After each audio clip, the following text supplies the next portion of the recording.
말씀대로 살아갈 용기와 결단 있는 시간 되게 하여 주시옵소서. 우리 구주 예수 그리스도의 이름으로 기도드립니다. 아멘. 할렐루야. 우리 지난 주 중에 두 번의 공휴일이 있었습니다. 토요일 포함해서 국가에 큰 일정이 있었죠.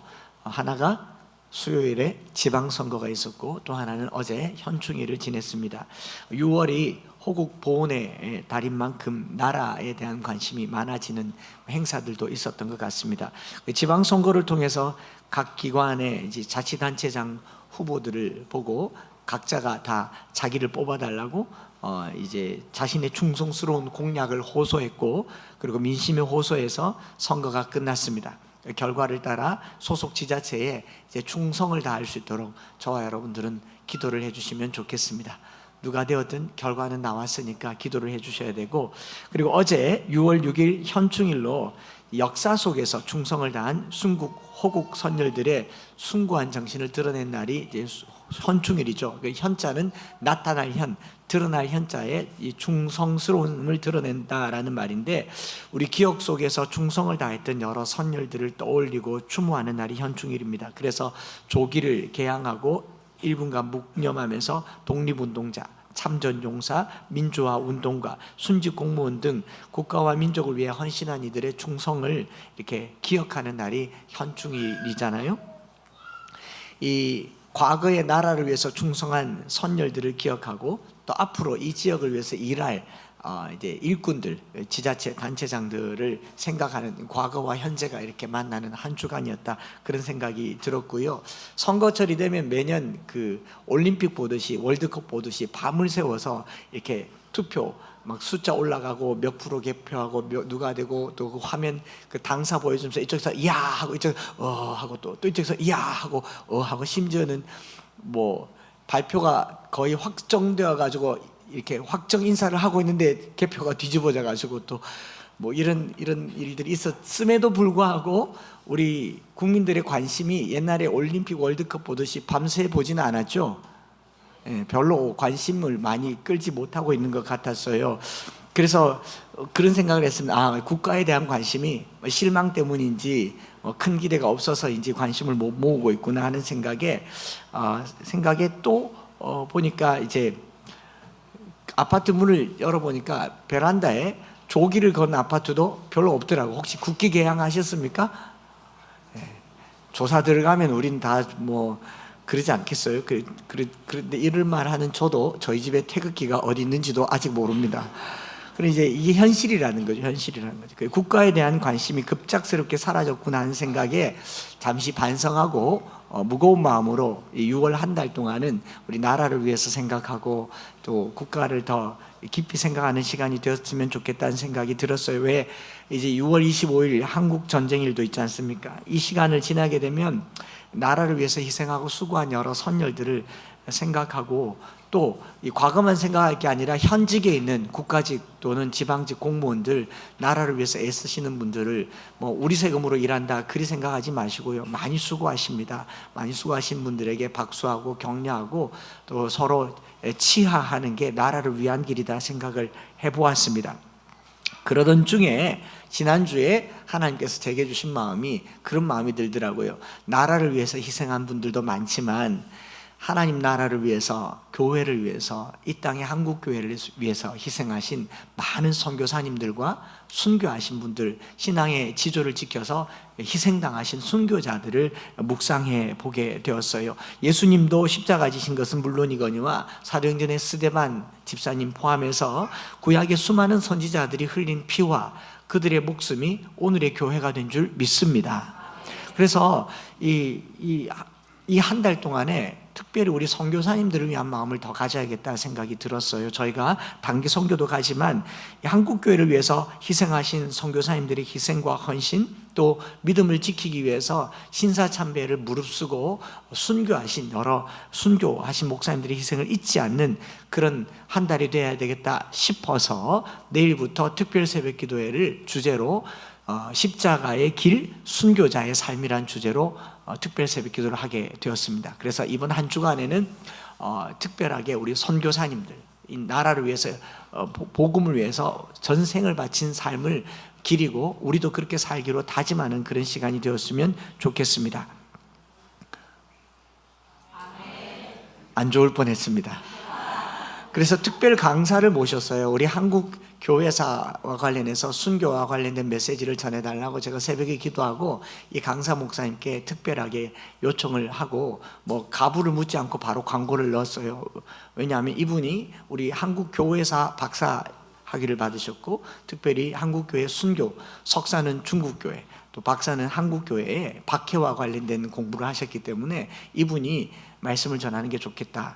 만약 구약 본문을 가지고 설교한다면 제가 모두 제치고 제가 설교하겠지만 이 순교자의 길, 십자가의 길, 순교자의 삶을 얘기하는 것은 이분이 적합하겠다 싶어서 황윤선 목사님을 강사로 모셨습니다. 아마 이 정도 박수로는 설교를 요만큼만 할 겁니다. 강사로 모셨습니다. 하나님께 영광의 박수를 돌리고요. 어제부터 시름시름 앓더라고요. 내가 설교를 하다가 죽어야겠구나 이런 각오로 지금 말씀을 준비하고 계세요. 그만큼 우리 한국교회가 얼마나 박해와 연단과 시련 가운데 여기까지 왔는가를 본다면요, 여러분 교회가 앞으로 어떤 정부가 되어서 교회를 박해한다고 해도 두려워하지 마시기 바랍니다. 우리는 풀무불을 견딘 민족이고 사자굴 속에서 살아남은 민족입니다. 그 믿음을 단단하게 가지기 위해서 내일부터 특별 새벽 기도를 하니까 저와 여러분들은 순교의 각오를 가지고 새벽 기도로 오시기 바랍니다. 특별히 일본 단기 선교를 가는 전원은 5일간 빠지지 않고 다 나오셔야 됩니다. 안 나오면 비행기표 없애버릴 겁니다. 그러니까 순교의 각오를 가지고 특세를 다 나오셔요. 왜? 복음이 그렇게 전해지는 거니까. 그렇게 기도하다가 이렇게 특세 중에 이런 분 한두 분 좀 나왔으면 좋겠어요. 목사님 제가 너무 아파가지고 링거 이렇게 들고 막 새벽 기도 이렇게 그러면 너무 영광스러울 것 같단 말이죠. 그럼 황 목사님이 말씀이 불이 될 줄 믿습니다. 그래서 이 광고 하려고 이때까지 견뎠어요. 내일 새벽 5시 반에 만나 뵙도록 하겠습니다. 오늘 우리가 읽고 있는 에베소서 본문도 똑같은 이야기입니다. 사도 바울이 에베소서를 감옥에서 기록했어요. 1절에 3장 1절에 스스로 갇힌 자 된 나 바울이라고 얘기했지 않습니까? AD 62년경 사도 바울이 가택연금 형태로 구금되어서 1차로 감옥에 갇힙니다. 그때 쓴 편지가 에베소서입니다.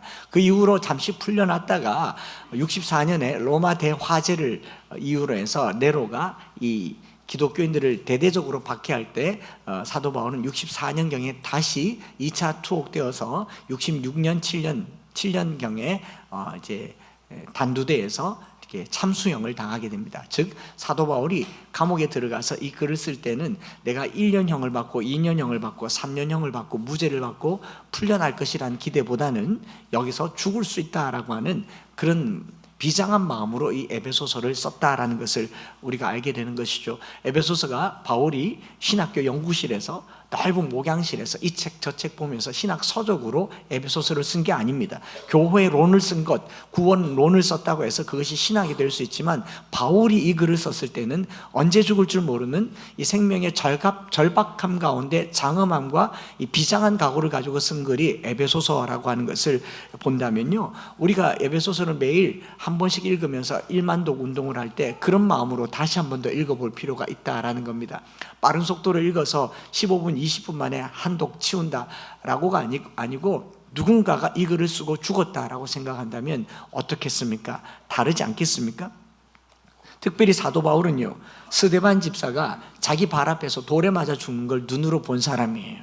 순교가 어떤 것인지 아는 사람입니다. 스데반이 돌에 맞아 죽었을 때 마지막에 여러분 돌에 맞아 죽는 게 돌에 맞아서 한 번 만에 죽습니까? 사람들이 돌에 맞아 죽을 만큼 돌 던지지 않고 왜 투석형이 공개 처형이 되냐면 투석형을 했을 때는 돌 한 번 맞아서는 안 죽거든요. 수백 명이 돌을 던져서 어느 돌에 죽었는지 모르기 때문에 돌 던진 사람이 죄책감을 안 갖는 처형 방법이 투석형입니다. 오늘날로 치면 SNS에 못된 댓글 다는 거라든가 성도들이 못되게 하는 말 한마디, 나는 죄가 없어요. 그런데 그 끝에 누군가 죽어나간다면 그게 투석형이거든요. 스데반이 그 무수한 돌을 맞고 죽어버립니다. 근데 죽을 때 얼굴이 어떻다고요? 천사와 같았다. 바울이 저거 보고 미쳤다 그랬어요. 저게 아프지도 않나 막 돌 맞는데 하나님 예수님 보좌 앞에 저거 미쳤다 그랬을 거예요. 바울이 십자가에 달린 예수를 보면서 나무에 달린 자마다 저주받은 사람이라고 얘기했어요. 예수님 때문에 죽어가는 사람이 바울에게는 정상적이지 않은 사람이었습니다. 그랬던 바울이 지금 자신이 그 순교를 코앞에 두고 있는 거예요. 나는 매일 죽노라라고 말하면서 이 편지글을 쓰고 에베소서 우리가 읽는 것처럼 그렇게 은혜로 말미암아 믿음으로 구원을 얻었나니 너희에게서 난 것이 하나님의 선물이다. 모퉁이 돌이 되고 서로 연합하였지 함께 지어져 가네. 이렇게 로맨틱한 노래가 나올 만한 배경이 아니고요. 감옥에서 죽을 수 있는 그 상황에서 교회론을 얘기했고, 감옥에서 죽음을 코앞에 두고 있는 상황에서 우리의 구원을 말했기 때문에 은혜로 주신 믿음의 선물을 목숨 걸고 말하고 있는 본문이 에베소서라는 것을 우리가 배경을 두고 읽을 필요가 있다라는 겁니다. 그래서 우리 앞장 2장에서 에베소의 이방인과 유대인들이 그리스도 안에서 하나가 되었다, 교회가 되었다, 너희들 잘 지내라, 이 정도가 아니고 뭐라고 말합니까? 그리스도 예수의 피로 씻음을 받아 그로 말미암아 가까워지게 되었다. 사람이 가까워진 게 그냥 된 게 아니고 뭐 성격 유형 맞춰서 말 통하고 뜻 통하고 밥 한 그릇 먹어서 가까이 된 게 아니라 저와 여러분들이 가까워지게 된 게 그리스도 예수의 죽음이 있었다는 거예요. 우리가 예수의 피로 하나님께 죄 사함을 받기도 했지만 성도들이 성도들과 하나가 되는 그 사이에는 그리스도 예수의 보혈의 죽음이 있었다는 거예요. 누군가의 희생이 한 공동체를 만들었다면 그 공동체는 남달라야 됩니다. 제가 만약에 한평생 여기서 목회를 하면서 제 명예 못 살고 조금 이른 시간에 심장이 어떻게 돼서 죽었다, 그럼 여러분 이 교회 다닐 때 비장하겠습니까? 안 비장하겠습니까? 비장하죠. 저희가 이 예배당에 들어올 때 제 마음이 그랬습니다. 한 목사님께서 이곳에서 평생 목회하시다가 이른 나이에 코로나 끝자락에 폐렴에 이 교회가 어려워서 교회를 매각하려고 내어놓았지만 교회는 나가지 않고 교회는 빚을 계속 늘어나고 있고, 목사님이 폐렴이 와서 병원에 응급실에 실려가서 그 길로 천국 가셨어요. 그리고 이 교회는 어렵게 됐고 문을 닫게 되었고, 교회는 빚을 해결하지 못하고, 사모님은 그냥, 제가 사모님께 들으니까 이런 말 하더라고. 사모는 참 어렵다. 남편이 죽으면 그 길로 집 빼야 되고, 또 자기가 먼저 죽으면 남편은 세장가 가고, 이래저래 사모님은 어렵다는 거예요. 그러니까 사모는 어떻게 천국 가야 되냐면 비슷하게 죽어야 된대요. 비슷하게. 너무 차이가 나면 안 된대요. 제가 이렇게 웃으면서 말하지만 이 교회가 그런 여건에 있었죠. 그래서 저희가 여기를 매입해서 들어올 때 빚을 안 진 건 아니지만 저희 마음에 어떤 마음이 있었냐면, 이전에 목회하신 목사님의 그 목회가 헛되지 않게 하겠습니다. 그 가족들에게 그렇게 말했어요. 목사님 아들이 목사입니다. 경기도에서 부목사로 사역하고 있는데 제가 말했어요. 아버지 부끄럽지 않은 목회하겠다고. 누군가의 죽음이 여기 담겨 있으니 이 교회는 복을 받게 되지 않습니까? 제 마음에는 항상 그런 빚진 마음이 있어요. 우리가 여기 잘 온 게 아니라 이 앞에 누군가가 목숨을 내어놓았지 않습니까? 여러분, 예수님께서 그의 피로 하나가 되었다. 이 교회가 보통 교회겠냐?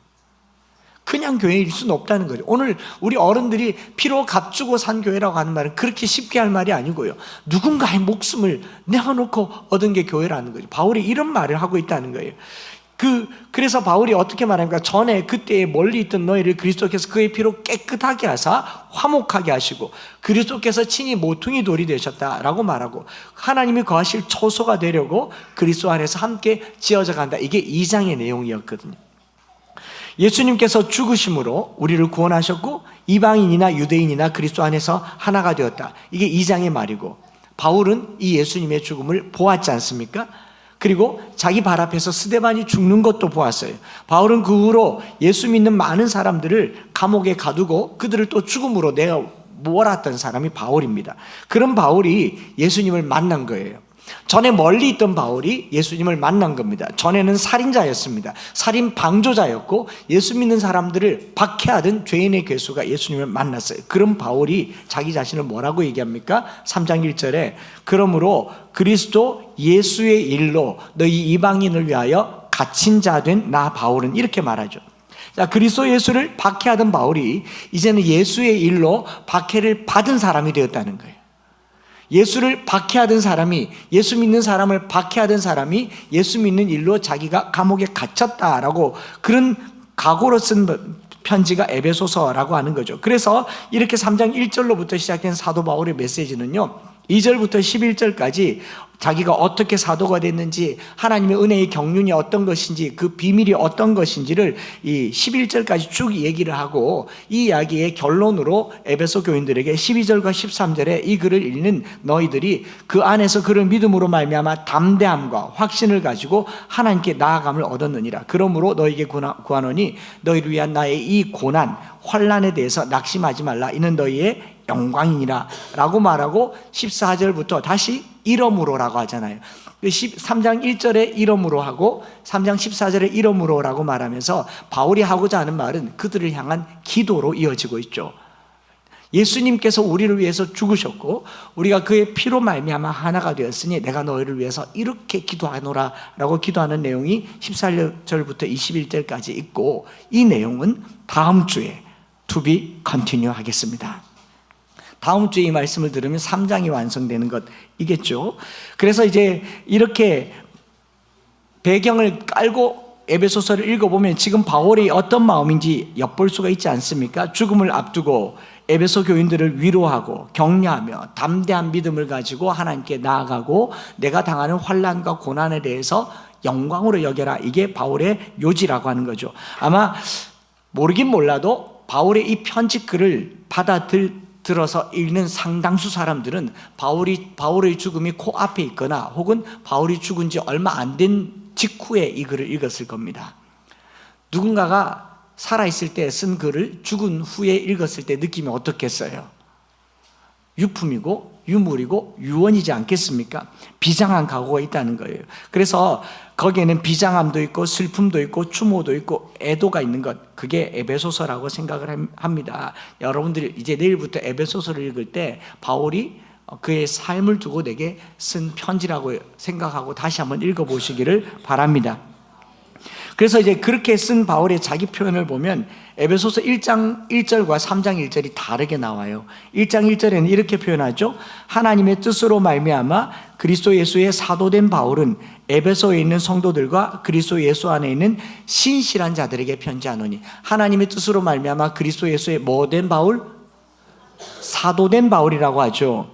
그리고 그리스도 예수의 사도된 바울이라고 말하고 2장 지나서 3장 1절에는 바울은 자기 자신을 뭐라고 말하느냐? 이러므로 그리스도 예수의 일로 너희 이방인을 위하여 어떤 바울? 갇힌 자 된 바울. 바울은 1장에서는 자기를 사도라고 얘기하고 3장에서는 갇힌 자라고 얘기를 해요. 그 말은 무슨 말이냐면 바울에게 있어서 사도된다라고 하는 것은 사도이기 때문에 권능과 영광과 위엄을 갖고 존경을 받고 사랑받는 목회자가 되고 위대한 사역자가 된다라는 게 아니고, 바울에게 있어서 사도가 된다라는 말은 감옥에 간다라는 말과 같은 의미라는 거죠. 바울에게 있어서 사도됨의 영광은 감옥에 갇힌 자 된 바울과 같은 말이다라는 겁니다. 예수 믿다가 감옥에 가는 것을 영광으로 여기고 있기 때문에 그리스도 예수의 사도된 영광을 감옥에서 찾고 있는 거예요. 그렇기 때문에 13절에 이렇게 말하죠. 너희에게 구하노니 너희를 위한 나의 여러 환난에 대하여 낙심하지 말라. 이는 너희의 영광이니라. 자, 바울이 병자를 고치고 죽은 자를 일으키고 복음을 전하고 많은 사람들이 예수 믿은 것을 영광으로 여깁니까? 감옥에 갇힌 걸 영광으로 여깁니까? 감옥에 갇힌 걸 영광으로 여기죠. 오늘 우리의 영광은 어디에 있습니까? 목회자가 목회자랍시고 교회의 규모를 영광으로 여기고 자기가 누리고 있는 대우를 영광으로 여기고, 하다못한 그 조그만한 사역자도 자기의 사역자됨을 이렇게 영광으로 여길 때요, 그거 부끄러워하셔야 돼요. 우리가 예수 때문에 당하는 고난을 영광으로 여기시기를 바랍니다. 그래서 바울이 말하는 이 영광, 이 땅에서 예수를 믿는다는 것이 무엇인지를 명확하게 말해주고 있습니다. 예수님 때문에 감옥 가고, 예수님 때문에 집도 빼앗기고, 예수님 때문에 억울한 일도 당하고, 그래도 아멘도 안 되고, 예수님 때문에 손해보고, 예수님 때문에 직장을 잃게 되고, 예수님 때문에 죽음을 무릅쓰고, 예수님 때문에 아무것도 아닌 존재가 되고, 그걸 영광으로 여기는 것을 바울은 신앙이라고 말하고 있는 거예요. 오늘 우리가 높은 자리에 올라가서 하나님께 돌리는 영광의 50%는 내가 먹잖아요. 아닌가요? 하나님을 영화롭게 하려면 내가 아무것도 아니. 그래서 바울은 지극히 작은 자보다 더 작은 나에게 이 은혜가 임했다고 하지 않습니까? 신앙생활의 매력은요, 나는 없어지고 주님이 드러나는 것인 줄 믿습니다. 나는 아무것도 아니다라는 거죠. 바울이 말하는 신앙생활의 축복은요, 예수의 일로 감옥에 갇힌 것입니다. 바울이 말하는 신앙생활의 영광은 예수님 때문에 죽임당할 위기에 있다는 겁니다. 비로소 바울은 스데반이 이해가 되었어요. 그 감옥에 갇혀서 스데반이 죽어가면서 얼굴이 천사와 같다는 것이 어떤 것인지 알게 되었습니다. 그 감옥에 갇혀서 예수 그리스도의 십자가가 저주받은 십자가가 아니라 우리의 영광이라는 것을 알게 되었어요. 우리는 예수님을 저기 처참한 십자가에 메어 달고 우리는 영광의 면류관과 좋은 차와 좋은 집에서 좋은 놀이 문화에 살면서 하나님께 영광 돌려드리는 것을 개평 뜯어두듯이 몇 푼 헌금 드리듯이 하나님을 영화롭게 한다는 그런 속임수에 녹아나지 말기를 바랍니다. 주님 때문에요, 모든 걸 잃어버릴 때 그때가 주님이 드러날 때입니다. 그렇지 그걸 지금까지 배워왔지 않습니까? 고등학교 시절부터 주의를 지키기 위해서, 중학교, 초등학교 시절부터 주의를 지키기 위해서 얼마나 많은 손해를 봤습니까? 대학을 포기하고 입시를 포기하면서 주님 앞에 살아왔던 시간들이 오늘의 한국 교회예요. 지금은 어떻습니까? 세상 영광 가지려고 하나님을 버리는 시대에 살고 있지 않습니까? 여러분, 예수 믿으면서요, 무엇을 영광으로 여깁니까? 성공입니까? 축복입니까? 교회의 성장입니까? 풍요로움입니까? 이거 영광 아니에요. 보잘것없어지고 초라해지고 주님 때문에 아무것도 아닌 저와 여러분들 되시기를 바랍니다. 이거 아멘할 일 아닐 텐데요, 잘 생각하셔야 됩니다. 다시 아멘할지 한번 물어보십시다. 예수님 때문에, 예수님의 일로 제 명을 재촉하는 일을 영광으로 여기는 성도들이 되시기 바랍니다. 예수님 때문에 좀 일찍 죽자고요. 왜 억울하십니까? 여러분, 어차피 우리 천국 가요. 어차피 하나님 나라에 영원히 살아요. 이 땅에서 1년 2년 주님께 내어드리는 거, 그거 영광으로 여기시기 바랍니다. 내가 어차피 천국 가는 삶을 사는데 직장 한 해 두 해 그만두고 주님 나라 위해서 선교하는 거 영광으로 여기시기 바랍니다. 바울이 말한 영광은 그런 거예요. 초대교회의 영광은 성장, 부흥, 화려함 이런 단어가 아닙니다. 고난, 죽음, 감옥, 핍박받는 것이 성도의 어휘였습니다. 여러분, 우리 삶 속에 신앙생활이 나를 너무 괴롭게 하고 고통스럽게 하고 교회 다니는데 이렇게 힘드냐? 그때 주님이 영광 받으신다는 것을 믿으시기 바랍니다. 예수 믿는 것 때문에 1세기 사람들은요, 건물을 빼앗기고 불에 타서 죽고 사자에게 머리가 쥐어뜯겼어요. 그걸 영광으로 여겼습니다. 오늘날 교회가 내가 가진 것 안 빼앗기려고 남을 두들겨 패고 권력을 만들어서 정치 참여하는 것을 영광으로 여긴다면요, 착각하지 마세요. 우리는 예수 때문에 다 죽어야 됩니다. 주님 때문에 내 생명이 아무것도 아닌 저와 여러분들 되기를 원합니다. 사도 바울은 그것을 은혜라고 얘기를, 은혜. 감옥에 갇힌 나 바울은으로 시작해서 지금 나 자신이 처한 모든 상황을 뭐라고 말하냐면 은혜의 비밀, 비밀의 경륜, 은혜의 경륜. 이 경륜이라는 말을 쓰면서요, 이 경륜이란 말 2절과 7절에 2번 나오는데 이 말이 우리말로 그냥 섭리라는 말인 것 같아서 사전을 찾아보고 다른 여러 번역을 봤더니 이렇게 되어 있더라고요. 경륜이란 말, 오이코노미아라고 하는 이 경륜이란 말은 오이코스라고 하는 집 들어보셨을 거예요, 그죠? 노모스, 율법이라고 하는 법이거든요. 오이코노미아란 말은 집을 지키는 사람, 청지기, 집사 혹은 집안 살림을 도맡아 관리하고 경영하는 사람이란 말이에요. 그러니까 은혜의 비밀 또는 그 은혜의 경륜이란 말을 은혜의 직분이란 말로 번역을 해도 되죠. 실제로 새 번역에서는 이렇게 번역합니다.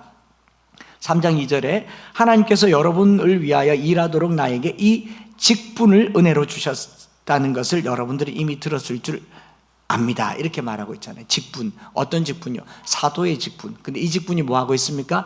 감옥에 갇혔어요. 감옥에 갇혔다. 이 직분이라고 말하죠. 그리고 영어 성경에서도 그렇게 말합니다. Surely you have heard about the administration of God's grace. administration이란 말 쓰지 않습니까? 관리인이란 말이죠. 매니저란 말이죠. 또 다른 성경에서는 the stewardship of God's grace란 말 씁니다. stewardship 뭡니까? 집사, 직분자, 청직이란 말이죠. 또 NLT 성경에서도 special responsibility of expanding His grace란 말이에요. special responsibility, 특별한 책임과 직분을 받은 사람. 바울이 지금 받은 직분이 굉장히 특별한 것처럼 말하는데 바울이 그 직분을 뭐라고 하고 있느냐? 감옥에서 보내고 있다. 여러분, 이 역설을 가지시기를 바랍니다. 어떤 직분이요? 사도로 부르심을 받아서 이방인에게 복음을 전한 직분인데 이걸 은혜의 경륜이라고 하면서 이 일로 나는 지금 감옥에 갇혔다라고 말하는 거예요. 그걸 계시와 비밀이라고 하는 단어로 3장 3절에 곧 계시로 내게 비밀을 알게 하신 것은 내가 먼저니 간단히 기록함과 같다. 이 비밀이란 말은 무스테리온이란 말인데 이 감춰진 것이란 말인데 비밀이 언제 드러났냐? 계시로 드러났다. 계시는 뭡니까? 아포칼립스라고 하죠. 감췄던 것이 드러나는 것. 바울이 그전에는 몰랐어요. 그전에는 스데반이 죽는 걸 당연하게 여겼고 영광이라고 생각하지 않았습니다. 그전에는 예수님이 십자가에 못 박히시는 거 저주받았다고 생각했지 그것이 우리의 구원이라고 생각하지 않았어요. 그전에는 비밀이었는데 이제는 드러난 거예요. 제가 여러분들을 위해서 말씀 좀 준비하면서 기도했어요. 그전에는 몰랐는데 이제는 예수 믿어서 손해보고 예수 믿어서 희생당하고 교회 다니는 일 때문에 내가 당하는 여러 가지 어려움들이 영광으로 다가오시기를 축복합니다. 여러분, 예수 믿어서 땅에서 잘 되는 거는요, 이쪽 옆에 가서 더 잘해요. 모르겠습니까? 저기서 훨씬 더 잘해줘요. 그러나 그 끝은 지옥입니다. 우리가 이 땅에서요, 고난당하는 거 기쁨으로 여기시기를 바랍니다. 감추어진 것이 드러났다는 것이 이런 거예요. 사도 바울은 이 모든 것을 정리해서 이렇게 요약할 수 있죠. 자기를 사도로 부르신 그 부르심을 따라 교회를 교교되게 하는 놀라운 직분을 주셨고 바울은 이 일로 감옥에 갇혔다라고 말하는 겁니다. 그러므로 너희는 이제 담대하고 확신 가운데 거하며 이런 고난을 영광으로 받아라라는 겁니다. 성도들의 삶 속에서 고난에 대한 해석이 참 어렵습니다. 어떻게 예수 믿는데 저 집이 저런 일을 당하냐? 하나님이 살아계시면 우리가 이런 일을 당하는 것이 마땅치 않다, 이런 표현들을 쓰는데요. 그 비밀이에요. 감추어진 겁니다. 죽었다 깨어나도 몰라요. 그러나 하나님이 계시로 알려주시면요, 고난이 축복이라는 것을 알게 될 줄 믿습니다. 여러분, 지금 바울이요, 일반 죄수로 로마 감옥에 있는 거 아닙니다. 로마의 법을 어겨서 불법을 저질러서 또는 범죄자로 로마 감옥에 가 있는 게 아니에요. 3장 1절에 뭐라고 말합니까? 그리스도 예수의 일로 감옥에 갇혔다고요. 오늘 우리에게 이걸 도전하고 있어요. 여러분, 예수 때문에 손해보는 성도들 되기를 바랍니다. 신앙생활 제대로 하려고 이 세상에서 멸시받는 성도들 되기를 바랍니다. 세상 영광을 가지고 주의 복음을 전할 것 같지만 사실은 그건 복음을 전하는 게 아니라 번영을 전하는 걸 거예요. 예수 믿으면 이렇게 잘 된다. 여러분, 이런 것들은요, 마케팅하는 데서 다 사용됩니다. 나처럼 해봐라, 이렇게. 아닌가요? 번영은 교회에 들어올 자리가 없어요. 내가 만약 번영된다면 그거 다 쏟아서 남 살게 하는 게 번영이에요. 함께 살게 하는 게 번영이에요. 그러니 여러분, 한번 생각해 보십시오. 내가 지금 무슨 일로 고난당하고 있습니까? 무엇 때문에 이렇게 질병 가운데 헤매고 있으며, 무엇 때문에 이렇게 가난하고 있으며, 무엇 때문에 이렇게 고통당하고 있습니까? 내가 먹은 술 때문에 술병으로 고통당하고 있으면 그 주님 때문입니까? 술 때문입니까? 아, 그것도 주님이네요. 담배를 많이 피우고 세상 것을 많이 가져서 망가졌으면 그 주님이 내게 준 질병입니까? 자업자득입니까? 이거 전문 용어잖아요. 자업자득. 이제라도 내가 당하는 고난을 주를 위해서 쓰시기 바랍니다. 바울의 영광은 자신이 당하고 있는 모든 일이 그리스도 예수의 일이라고 말하고 있어요. 오늘 우리 예수님 때문에 고난당하고 손해보고 박해받는 일이 영광이 되시기를 축복합니다. 예수 때문에 좀 가난하게 사는 것 전 좋다고 생각해요. 내가 예수 믿는 것 때문에 차 한 칸 등급 낮추고 집 한 평 등급 낮추고 일자리 한 칸 늦추고 내가 올라가려고 했던 그 높은 곳을 바벨탑처럼 여기며 낮아지고 낮아질 때 주님은 그것을 영광이라고 말씀하십니다. 이것이 성도의 삶이에요. 사도 바울은 감옥에서 이 편지를 에베소에만 이렇게 쓴 게 아닙니다. 에베소, 빌립보, 골로새에서 이렇게 말합니다. 빌립보서 1장 29절에 그리스도를 위하여 너에게 은혜를 주신 것은 다만 그를 믿을 뿐 아니라 또한 그를 위하여 고난도 받게 하려 하심이라. 예수 때문에 고난당하는 성도들이야말로 가장 영광스러운 성도들인 줄 믿습니다. 3장 10절에 내가 그리스도와 그 부활의 권능과 그 고난의 참여함을 알고자 하여 그의 죽으심을 본받았다고 말하잖아요. 골로새서 1장 24절에서도 나는 이제 너희를 위하여 받는 괴로움을 기뻐하고 그리스도의 남은 고난을 그의 몸된 교회를 위하여 내 육체에 채우노라 라고 말했어요. 주님 때문에 고생하는 거 영광으로 여기시기 바랍니다. 한 번은 목요일 날 목요 전도팀에 따라 가봤어요. 목사가 거기 가서 김밥을 말겠습니까? 막 쫓아다니면서 하겠습니까? 그냥 좀 거드럭 하면서 손에 들고 있는 거 삼각김밥 나눠주면서 애들 보면 얘들아 아침 먹었냐? 배고프지? 먹고 힘내. 예수 믿고 천국 가자. 그 말도 입 밖에 잘 안 나와서 좋은 하루 되어라. 행복하라. 어른들 보고 어르신 건강하세요. 이 정도 말할 뿐인데. 그런데 어떤 고등학교, 매천고등학교일 거예요. 내가 두고 볼 거예요. 매천고등학교 애 하나가 이렇게 계단 내려오면서 내가 야, 저 아침 먹었냐? 점심 너 뭐 저리 가라고. 근데 갑자기 막 기분이 좀 제가 곧 할아버지입니다. 저것이 우리 아들, 딸 고등학교 후배인데 갑자기 막 뭐가 울컥하고 올라오는 거예요. 울컥하고 올라와가지고 하는데 순간 우리 예수님이 생각나더라고요. 만왕의 왕이신 예수님께서 우리에게 오셔서 십자가를 지셨는데 수많은 사람들이 저주받은 사람 취급하고 죄인 취급하고 그 십자가를 외면할 때 주님은 그걸 영광으로 여기셨다고요. 바울이 그걸 영광으로 여긴다고요. 오늘 저와 여러분들이 예수 믿고 살면서요, 세상 영광 가지면요 주님의 영광이 없어요. 세상 것을 내려놓는 주님의 영광을 경험할 수 있기를 축복합니다. 예수 믿으면서 고난당한다고 생각하면요 낙심하지 마시고 영광으로 여기시기 바랍니다. 여러분, 하나님 없는 세상요 보세요. 잘 삽니다. 잘 먹고요, 잘 놀고, 잘 다니고, 잘 즐겨요. 그런데요, 그 모든 잘 사는 사람 얼마나 잘 먹는지 제가 이렇게 보니까 지옥 가서 버티려고 지금 체력 비축하고 있구나. 그렇게 보인다고요. 여기서 덜 먹어야 천국 가서 잘 삽니다.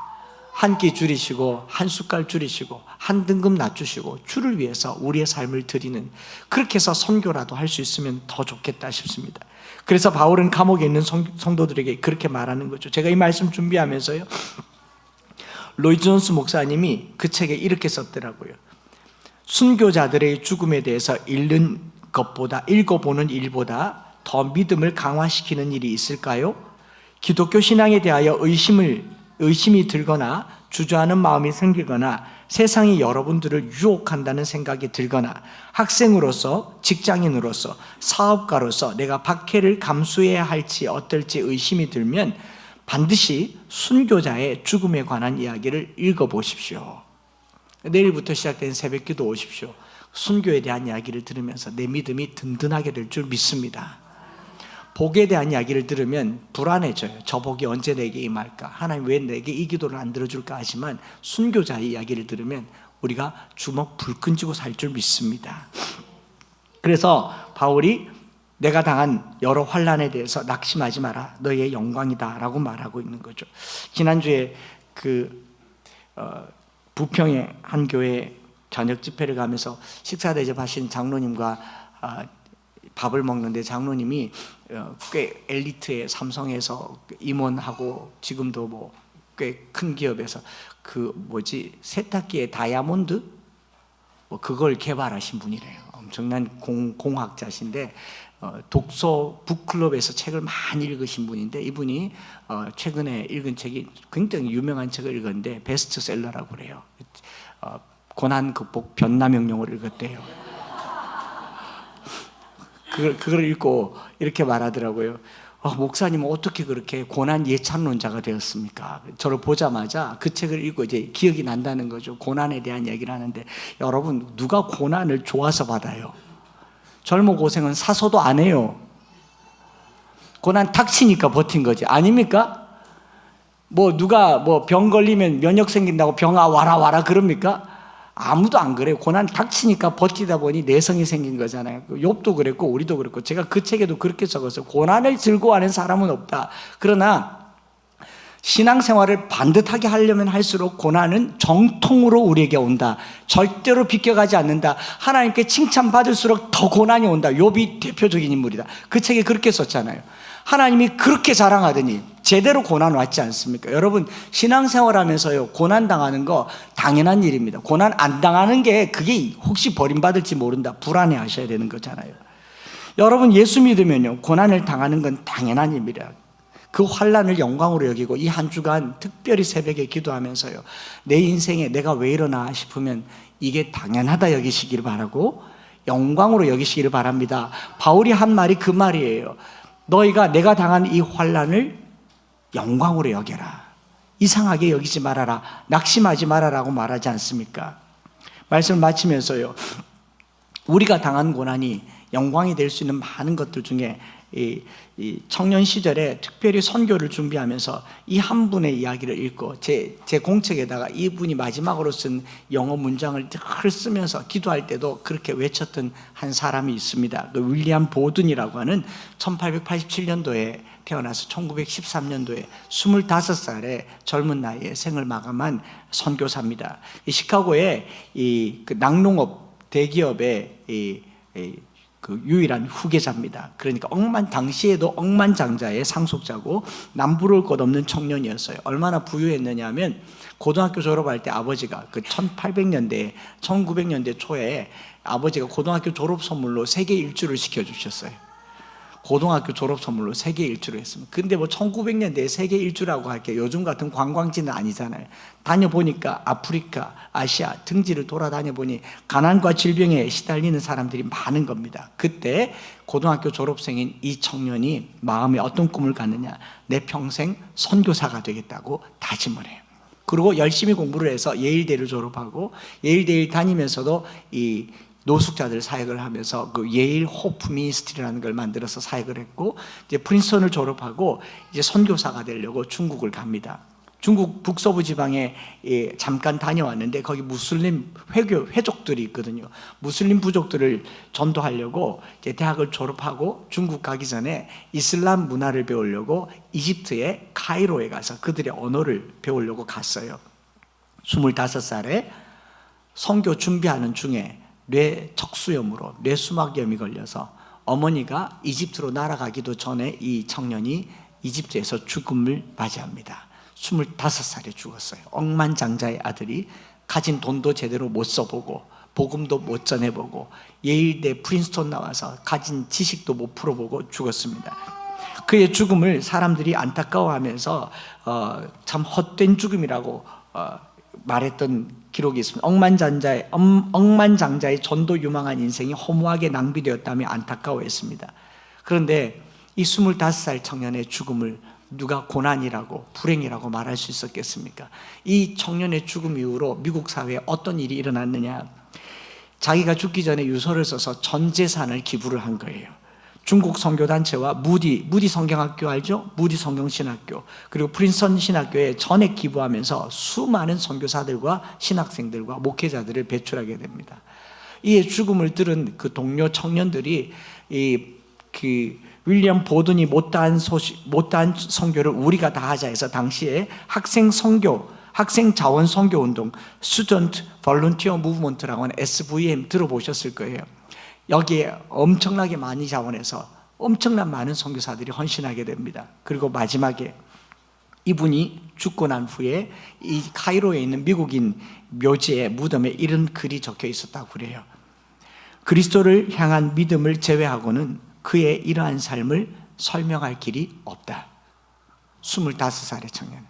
그리고 그가 죽고 난 후에 어머니가 카이로 도착했더니 그가 쓰던 성경책 그 일기장이 있는데 그 일기장과 성경책 제일 앞에, 낡은 성경책 제일 앞에 세 문장이 기록되어 있는데 그 세 문장이 뭐냐면 남김없이, 후퇴 없이, 후회 없이. 이게 규장에서 책으로도 나왔지 않습니까? 허드슨 선교사님이 쓴 테일러 선교사님이 쓴 책으로 나왔는데 남김없이, 후퇴 없이, 후회 없이, no reserves, no retreat, no regret. 이 세 문장의 표현이 자기 성경에 있었어요. 내가 주님을 위해서 사는 내 삶에 남김없이 다 쓸 것이다. 전 재산을 다 드립니다. 내가 가는 게 no retreat, 돌아서지 않겠습니다. 물러서지 않겠습니다. 이 길 끝까지 가겠습니다. 그리고 내가 지금 죽어가지만 나는 이 삶이 후회스럽지 않습니다. 25살에 생을 마감하는 청년이 후회가 되겠습니까? 안 되겠습니까? 못한다고 여기 카이로까지 와서 내 생명을 마감할까 후회할 법한데 그 마지막 문장은 후회 없이였습니다. 그리고 나의 가는 길에 후회하지 않습니다라고 쓰고 그 마지막에 이런 문구가 적혀 있다고 해요. 언제나 자신에게는 노라고 말하고 예수님께는 예스라고 말해야 한다. 이것이 힘든가? 힘들게 오르는 가파른 길인가? 그러나 이 길을 가는 모든 사람에게 예수님은 바로 곁에서 동행해 주신다. 우리가 아무리 많은 것을 포기했다 할지라도 그분의 임재가 보장해 준다. 저는 이번 한 주간 내일부터 특별 새벽 기도하면서요, 내 삶에 여러분 이것저것 가지고 주님 일을 한다고 하는 그 양다리 걸친 거지 않습니까? 미친 거의 반대말이 무슨 말입니까? 안 미친 거요? 걸친 거잖아요. 걸친 거, 양다리 걸친 거. 한 대에 미친 거는 빠진 거라고 하고 두 걸친 거잖아요. 이거 위험해요. 오늘 저와 여러분들이 일부 선교사, 일부 목회자, 일부 성도들 헌신한 사람들이 아니라 예수를 믿는다고 한다면 예수님께 내 삶을 다 드려서 아낌없는 삶이 되기를 원합니다. 내가 걷는 이 길이 후퇴하지 않는 삶이 되기를 원합니다. 후회하지 않기를 원합니다. 제가 목사니까 어느 날 살다가 돌아서서 딴 길 안 가고 싶습니다. 그리고 지금까지 살아온 삶 후회하지 않습니다. 어느 날쯤 되면 제가 저기 황 목사님들은 그래서 우리 한 10년은 주님께 드리자. 먼저 가서 드리든지 아낌없이 드리든지 전 삶을 드리든지 더 한번 드려보자. 보니까 이미 많이 갔어요. 맛이 심장 혈관도 다 막혔고 병원에서는 6월에 당장에 시술을 해야 된다고 하는데 시술하다가 개흉을 해서 수술을 해야 될 수도 있어서 학기 중에 수업을 해야 하니까 수술을 미뤄놓은 상태입니다. 그런데 또 일본 선교를 간대요. 일본에서 못 돌아올 수도 있단 말이죠. 그러니까 내일부터 일주일 동안 듣는 말씀을 에베소서 듣듯이 들으시길 바랍니다. 돌아오지 말란 말은 아니에요. 그런데 사람을 모르지 않습니까? 황 목사님이 매주 하는 말은 그 말이 언제가 마지막일지 모르니 귀담아 들으세요. 저 역시도 마찬가지 아니겠어요? 언제 심장이 멎을 수 있지 않겠습니까? 귀담아 들으십시오. 우리 주님 위해 사는 일이에요. 후회 없이 삽시다. 기왕 이 길 들었었으니까 돌아서지 맙시다. 돌아보지도 맙시다. 내가 가진 것이 무엇이든지 간에 주님을 위해서요, 한번 다 들여서 아낌없이 살아가는 십자가의 길, 순교자의 삶을 사는 저와 여러분들 되기를 원합니다. 한번 주를 위해서 멋지게 살아보지 않겠습니까? 내가 원하는 거 다 가져서 지옥 예비하지 마시고 천국 준비하는, 다 잃어버려도 괜찮은 그런 삶, 우리 찬양 드리면서요 한번 다짐하며 기도하는 시간이었으면 좋겠습니다. 내 마음에 주를 향한 사랑이 십자가의 길을 걷는 자에게, 순교자의 삶을 사는 자에게, 우리 내일부터 새벽 기도할 때 이 찬양을 계속 부를 텐데요, 내 생명 주님께 드리리, 목숨을 다해서 주님 위해서 한번 살아보겠나라고 다짐하고, 여기 우리 유스 청년들이 이번에 일본 선교 가요. 일본에 선교 가서 그 순교자의 영성을 배워올 수 있는 그런 시간이 될 수 있기를 같이 기도하면 좋겠습니다.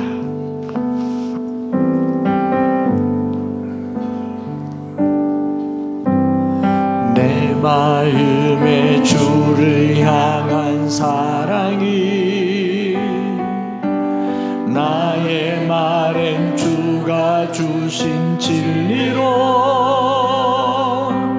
나의 눈에 주의 눈물 채워주소서.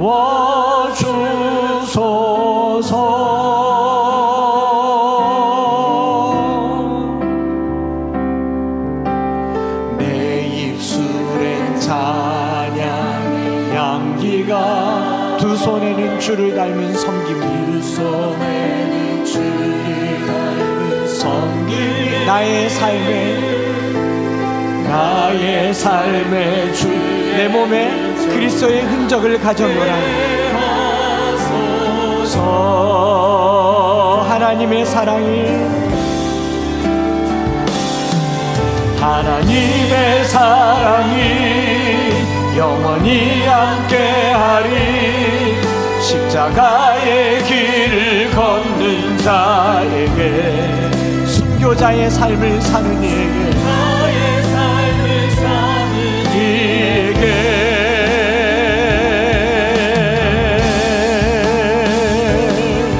조롱하는 소리와 세상 유혹 속에도 주의 순결한 신부가 되리라.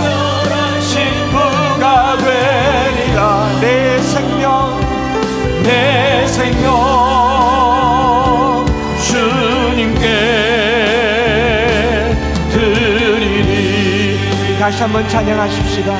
내 마음에 주를 향한 사랑, 내 마음에 주를 향한 사랑이 나의 말은 주가 주신 진리로 나의 눈에 주의 눈물 채워주소서.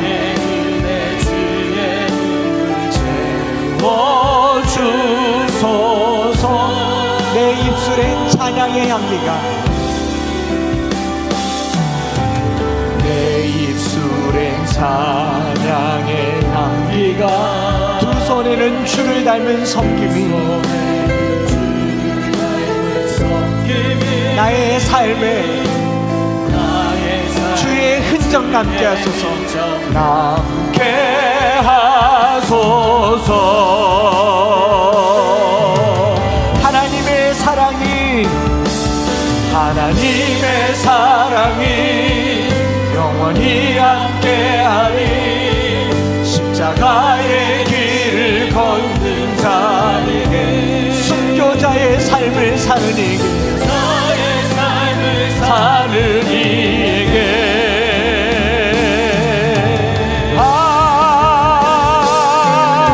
아버지여, 유혹 속에도 주의 순결한 신부가 되리라. 내 생명, 내 생명 주님께. 우리 두 손 높이 들고 하나님의 사랑이 영원히 함께하리. 하나님의 사랑이 영원히 함께하리. 십자가의 길을 걷는 자, 순교자의 삶을 사는 이에게, 사는 이에게 조롱하는 소리와 세상 유혹 속에도, 하는 소리와 세상 유혹 속에도 주의 순결한 신부가 되리라. 내 생명, 주 내 생명, 내 생명. 다시 한번 내 생명 주님께, 내 생명 주님께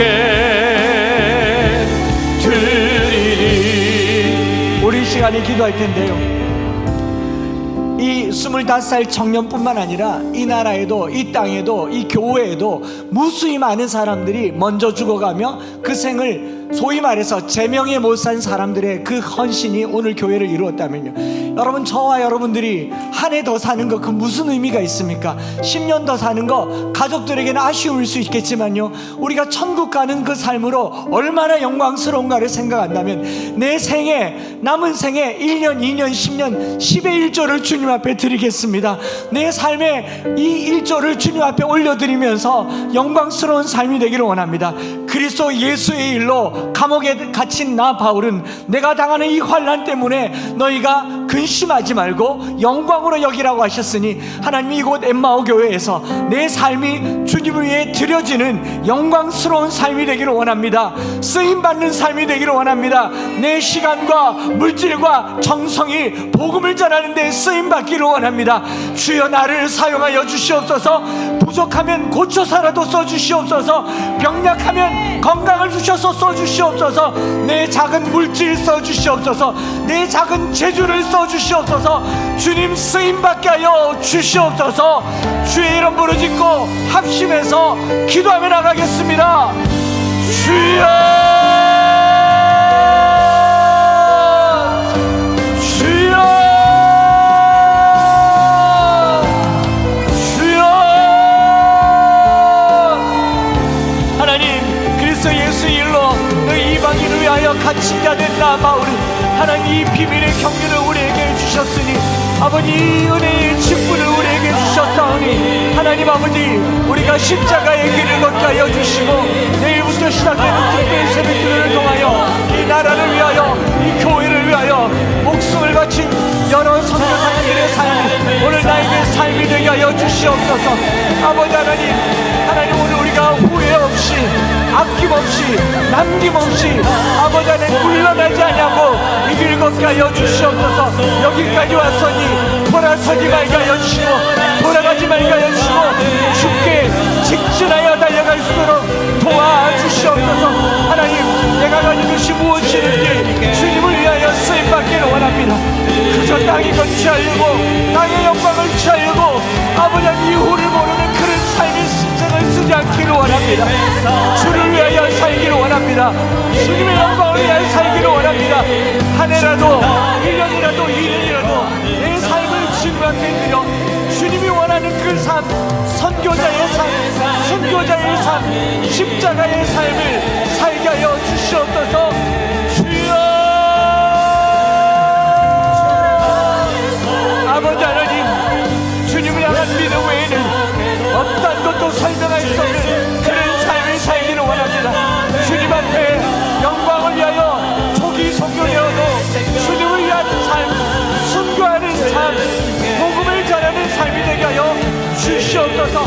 하나님 오늘 우리의 삶 속에 남김없이 후회 없이 무태 없이 이 길을 걷게 하여 주시옵소서. 이 길로 가게 하여 주시옵소서. 이렇게 나가게 하여 주시옵소서. 언제까지 이렇게만 살겠습니까? 주님을 위하여 살고 싶습니다. 주님을 위하여 살고 싶습니다. 돌아서게 하여 주시고 이 길 가게 하여 주시고 함께 갈 수 있도록 주님 아버지여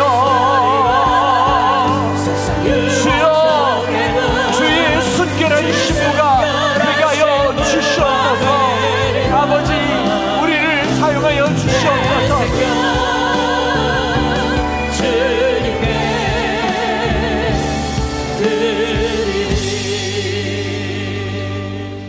그리스도 예수의 사도된 바울이 그리스도 예수의 일로 감옥에 갇혀서 이것을 근심하지 말라 하시고 이것을 영광으로 여기라 하시니 하나님 오늘 우리의 삶 속에 예수 믿어서 내가 당하는 손해와 피해와 가난과 질병을 영광으로 여길 수 있는지 또 물어보게 됩니다.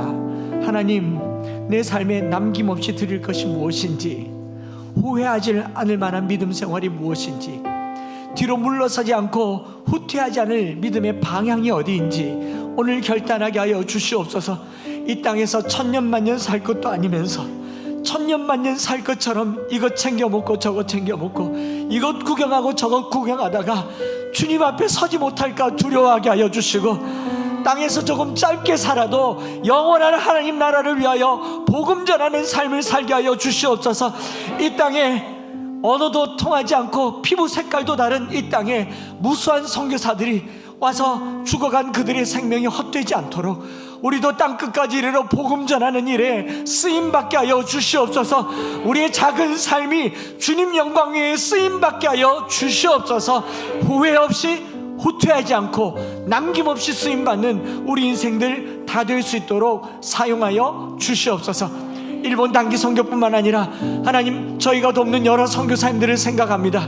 저들은 왜 갔겠습니까? 저들은 왜 거기 있겠습니까? 우리가 마음에 묵상하게 하여 주시고 그들의 마음을 우리가 갖게 하여 주시고 그들과 함께하는 선교적 이 6월달이 될 수 있도록 축복하여 주시옵소서.